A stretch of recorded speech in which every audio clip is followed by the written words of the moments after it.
just give a recap of his short tenure that he's been with us and some exciting things that are happening here at Newport News.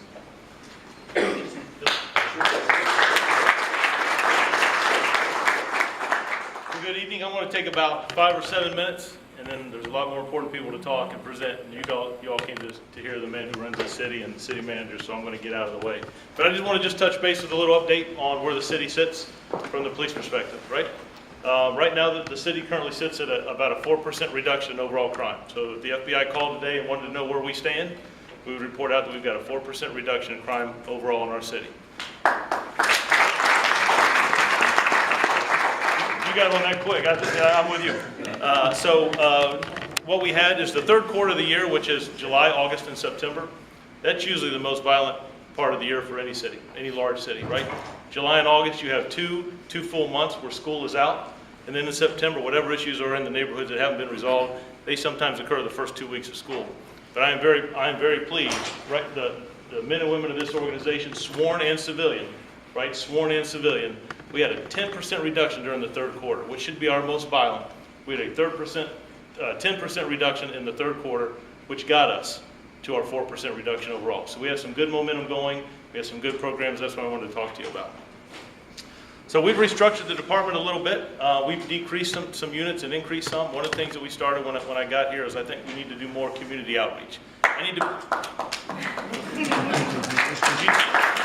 You two guys are strategically located, doing a great job.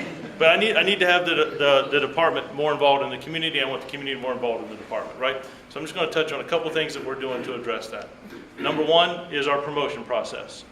As it stood when we started, the chief of police would have an interview with the individual being promoted and would make those selections and sign off on it, and there we would go. I think we can do a little bit better than that, and I think it's important that the citizens of this community, right, the citizens of Newport News, have a say in who the leadership in this organization is going to be. So what we do now is we have a 3-member panel. Myself, one of the assistant chiefs, and a citizen from Newport News sits on that panel. We utilize Dr. Beverly Ashburn. She sat on our panel and helped us promote our last group of sergeants, and we used Miss Happy Witt with the YMCA to help us promote our last group of lieutenants. And I wasn't sure, would there be interest? Would people want to take part? It takes up some time. But both of those ladies came in and did a phenomenal job. They sat through with us, and believe it or not, sometimes civilians ask different questions than I'm going to ask, right? What's our policy say? You're exactly right. Look, see, it's all good. Sometimes civilians ask different questions, and that's important. So when I talk to new recruits when they come in, this January will be my first recruit class that I've selected. So the HR division gives me a list of questions that I'm supposed to ask. So if we're here, of course I ask all those questions, right? But you know what I ask is, how do you feel about people? I'm going to teach you how to use this stuff on your gun belt. We're going to teach you how to use the radio and how to drive a vehicle in this city. We're going to talk to you about defensive tactics. We're going to talk to you about the education process and all those things and court preparation. But I need to know how young people that are coming to Newport News and are going to join this police department, serve you, how they're going to treat citizens. That's important to me. How do they feel about the men and women that live, work, and play here, right? How do they feel about youth in this city? As we move forward, that's some of the issues that I want to really push in this department. The other thing is our use of force review board. Same way, we would have pretty standardized, and what you'll see probably about in 80% of the departments around the country, you have a use of force. It's documented. Just every officer in Newport News in the field has a body-worn camera. Those issues come in, and we review the use of force and sign off on it. What I'd like to do is I'd like to get, again, some citizens involved with that. So what we do now is I have an officer, a sergeant, lieutenant, and a captain, individual from our training academy who explains why we do what we do, have our policy, and then 2 citizens.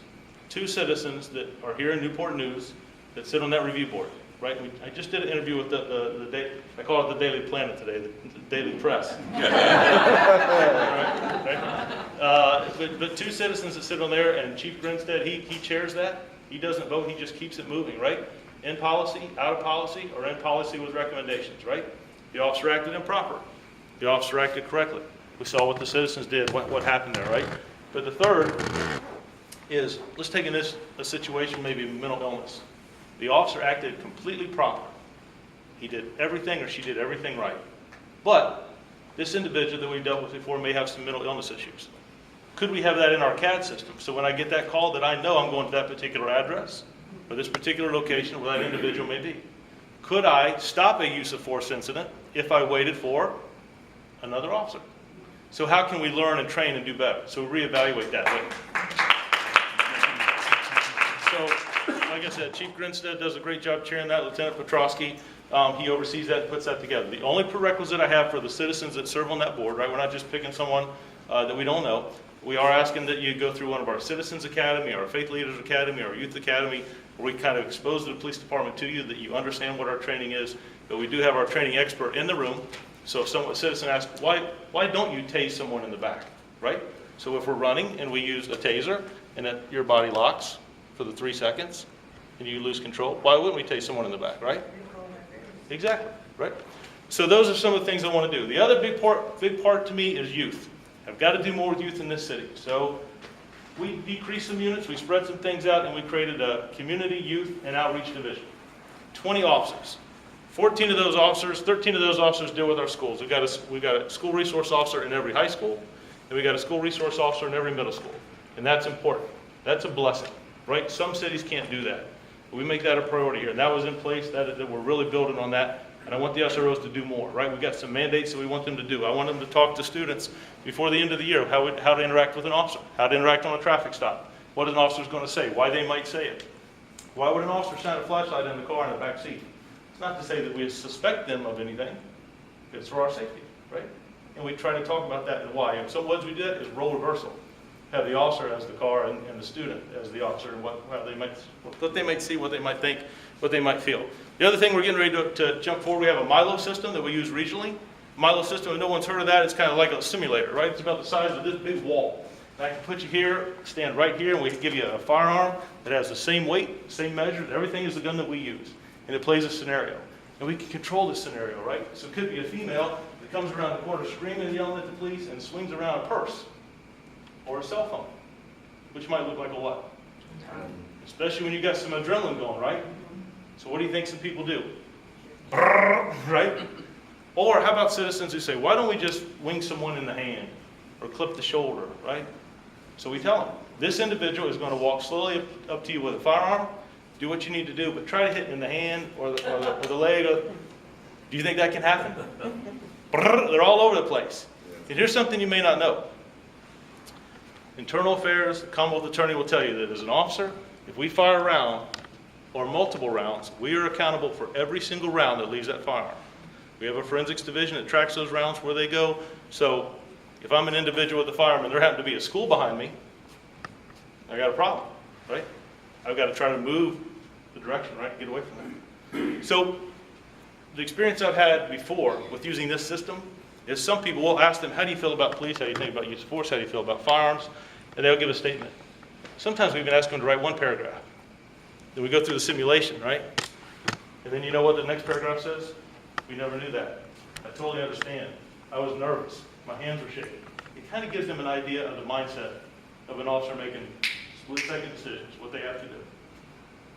The other thing I want to do is with youth, right? So I've got, just this past week I was at Ivy Baptist Church. I had a good conversation with the youth of that church. And it kind of, you guys talk to kids, right? Are there any teachers in the room? We talk to kids and, yeah, there you go. And the first 15 minutes, it's like chaos, right? Mm-hmm. But you know what I asked? How many people know someone that's had an issue with violence in their life? Or that their friend, or that they go to school with? Could have heard a pin drop. And then we had some real conversation. I was there for about 2 hours, and I learned as much from those young people as I'm sure that they did from me, if anything at all. But this new division, we're going to work hand in hand with the schools. I had a lot of good conversation with Dr. Parker, the school superintendent. We're going to really do some good things. We've got some good things coming up. A couple things I want to talk. We had a Chiefs basketball challenge. I've got 8 officers who volunteered to coach a 3-on-3 basketball tournament that we're going to have with each Boys and Girls Club. This city has a phenomenal Boys and Girls Club, right?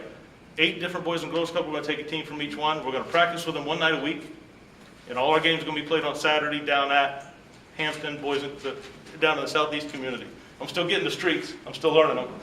But that, you know what? Officers interacting with young people, playing basketball, and having a good conversation, right? Middle school age kids.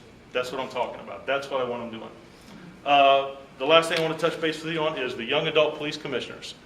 We're going to take a freshman, a sophomore, a junior, and a senior from every high school in this city, and we're going to meet with them every other Thursday, twice a month. And we're going to bridge the gap between youth and the police in this city. I want to hear from them. I want to know how they see law enforcement, how they see violence in their neighborhoods, how they see condensed poverty, issues of concern. I want to know how they feel about things, what they think, what some of the solutions are, and ask them, how do we stop that? How do we prevent that? So maybe instead of us in blue, or people behind in desk in a hallway or a closet, trying to determine what we're going to do to reduce crime or violence or improve things, maybe that 15-year-old has a good idea. Maybe that 17, 18-year-old has a good idea, right? I talk with the city manager and the mayor all the time, and when I tell you, when I got here, they set me down, and I thought, I wonder what they're going to ask me, you know, what's my education, what's this, what's that, and they're like, no, what are you going to do with the youth in this city, and how do you feel about people in this community, right? And that told me that, hey, we're on the same page. That's how we make a difference in the city. We can't arrest our way out of some of the issues here, right? We got to work, talk, come up with new ideas and solutions. There is a church on every corner in Newport News. I learned that very quickly. Every corner of Newport News. And they want to do a lot of things, but sometimes it's silos. We got to kind of work together. So we have some community walks coming up where they're going to work with us. They're going to walk with us. In some neighborhoods where we know we have challenges, but they're also going to come out in some neighborhoods that after we have a critical incident. If something happens, sometimes people look out their windows. They have some information or they want to talk or they're hurting. They don't want to talk to the police, but they might talk to some clergy, right? They might talk to, we have neighborhoods that have opioid epidemics and overdoses. They might talk to some people from the health department that have some information. I think that's important. The city manager tells me all the time, you know, that we have to use all the resources of the city to make things better in Newport News. And she's absolutely right. She's absolutely right. I've taken up too much time already. If you guys have any questions later, I'll be sticking around. I have plenty of officers here if you have anything. Thank you guys for coming tonight. But I'll tell you, you have a great police department. You should be very proud. The men and women do a great job, and they care about the citizens of this city. So I appreciate all the support that you give them. If there's anything we can ever do for you, please let us know. Fair enough, you.